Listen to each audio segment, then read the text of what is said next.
एक दिन की बात है, भगवान विष्णु मृत्यु लोक पे विचरण करने के लिए आ रहे थे।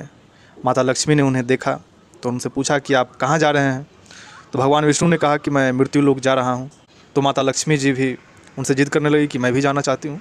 तो भगवान विष्णु ने कहा कि ठीक है, आप चल सकती हैं, परंतु मेरा एक शर्त है, अगर आप वो शर्त मानती हैं तो माता लक्ष्मी ने पूछा कि बताइए आपका क्या शर्त है।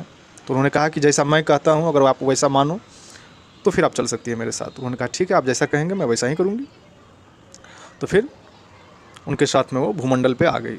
ठीक है, इस मृत्यु लोक पे भगवान विष्णु और लक्ष्मी जी विचरण कर रहे थे। तो भगवान विष्णु जी ने माता लक्ष्मी से कहा कि आप इसी जगह पर ठहरिए, मैं दक्षिण की ओर जा रहा हूँ और कुछ ही देर में मैं वापस आता हूँ, परंतु आपको यहीं पर रहना है, यहाँ से आपको दक्षिण की ओर नहीं जाना है। ठीक है, माता लक्ष्मी ने कहा ठीक है, ऐसा ही होगा। उसके बाद विष्णु जी वहाँ से प्रस्थान किए। तो उनके जाते ही माता लक्ष्मी के मन में जो है सो ये कौलाहल हुआ कि आखिर ऐसी क्या बात है, क्या रहस्य है कि इन्होंने मुझे दक्षिण की ओर आने से मना किया है। कोई ना कोई तो बात ज़रूर है, जाकर के देखूँ आखिर ऐसा क्या रहस्य है। तो उनके पीछे पीछे वो भी अपना दक्षिण की ओर जाने लगी।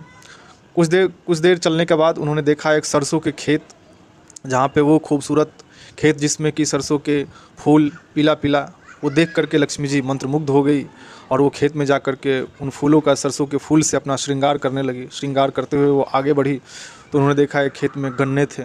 फिर वो वहाँ से गन्ने तोड़ करके उसका रस जो है सो आनंद लेने लगी। तब तक जो है सो भगवान विष्णु जी वापस आ गए और उन्होंने लक्ष्मी जी को देख करके काफ़ी वो नाराज़ हुए और उन्होंने कहा कि आपको मैंने मना किया था कि आपको दक्षिण की ओर नहीं आना है, परंतु आप हमारी बात को नहीं मानी और दक्षिण की ओर आकर के आपने इस किसान का आपने नुकसान कर दिया है। ठीक है, इसलिए मैं आपको श्राप देता हूँ कि अब से आप 12 साल तक आप उस किसान के यहाँ आप सेवा करेंगे। वहाँ से विष्णु जी फिर क्षीर सागर के लिए चल पड़े। फिर माता लक्ष्मी जी वहाँ से वापस किसान के घर आई और उनका सेवा करने लगी उस किसान का। एक दिन की बात है, माता लक्ष्मी ने किसान की पत्नी से कहा कि मेरी बनाई इस लक्ष्मी जी की मूर्ति की आप पूजा करो। ठीक है, सुबह उठ के स्नान करके आप इनकी पूजा करो, उसके बाद आप रसोई बनाओ, आपके घर धन और धान से परिपूर्ण हो जाएंगे। किसान की पत्नी ने वैसा ही किया। वो सुबह उठी, नहा धो करके लक्ष्मी जी के द्वारा दी गई उस मूर्ति को उन्होंने पूजा किया और उसके बाद फिर रसोई बनाई और अगले ही दिन उसके घर जो है वो धन और धान से पूरा परिपूर्ण हो गया। तो ठीक है, इसी तरह से समय बीतता रहा। जब 12 वर्ष पूरे हो गए तो भगवान विष्णु जी माता लक्ष्मी को लेने के लिए आए। तो किसान ने जो है सो मना कर दिया कि नहीं, मैं लक्ष्मी जी को नहीं जाने दूंगा। तो भगवान विष्णु ने कहा कि लक्ष्मी जी तो चंचला हैं, वो कहीं ठहरती नहीं है। बड़े बड़े भी इन्हें जब रोक नहीं पाए तो आप क्या रोकोगे। इनको मेरा श्राप था कि 12 वर्ष का जो कि समय पूरा हो गया है, तो अब इन्हें मेरे साथ जाना होगा। फिर भी किसान ने हट से कहा कि नहीं, मैं इन्हें नहीं जाने दूंगा। तब माता लक्ष्मी जी ने कहा उस किसान से कि हे किसान, आप चाहते हैं कि मैं आपके घर से कभी ना जाऊं, पर ये ऐसा तो नहीं हो सकता है। पर हाँ, ऐसा आप ज़रूर कर सकते हैं, कल तेरस का दिन है। कल आप जो हैं वो अपने घर द्वार को अच्छे से नीप पोत के पवित्र करके आप पूरी रात्रि जो है वो घी का दिया जलाना और सायंकाल मेरी पूजा करके तांबे में कलश डाल के उसमें कुछ मुद्राएं डाल के रखना। मैं उसी कलश में निवास करूंगी और एक दिन के इस पूजन से मैं पूरे वर्ष आपके घर में जो है सो रहूँगी।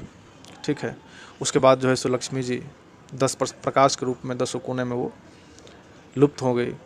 उसी दिन से उसके बाद जो है सो फिर तेरस के दिन वो किसान ने जो है सो उसी तरह से घर को नीप पोत के जो है सो पूजा वगैरह सायंकाल में किया। एक तांबे के बर्तन में जो है कलश डालकर पैसे डाल करके उसने किया। पूरी रात्रि जो है सो घी का दिया जलाया। अगले ही दिन जो है सो उसके घर में पूरे धन धान की पूर्ति हो गई।